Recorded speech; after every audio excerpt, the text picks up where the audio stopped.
Here's how to get bad smells out of your car. Come with me. Yesterday, my daughter threw up in here. Horrible, horrible smells. Don't worry, you're not gonna see it. I already cleaned it out. But the smell is still here. In the seat, all over. It was just so nasty. So what do we do with it? Now, if you've never used one of these before, they are extremely helpful. This one is Mother's Odor Eliminator and Refresher. It's a fogger. Let me show you how it works. First, turn on the car. Then, turn the air on all the way. Make sure it's all the way cold and recirculating in the car. Make sure it's in a well-ventilated place. Next, pop the top and then make sure you either put it on the floor in the center of your vehicle or in one of these cup holders. Make sure all windows are closed.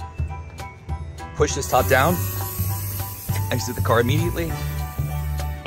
And then close it, leaving it shut for 15 minutes. All right, so it's been 15 minutes. Turn the car off, open all the car doors and let it sit for 15 minutes. It just stopped raining here, so we're going to air out the car. All right, it's been 15 minutes. Just to be safe, I'm gonna wipe off the surfaces with these disinfectant wipes. It's been an hour since we used the fogger, and I have to tell you, it smells like nothing. No vomit, nothing. And I'm so grateful. There's no residue even left on this car. I said I wiped off the things to be safe because I have a little daughter that sits in the back.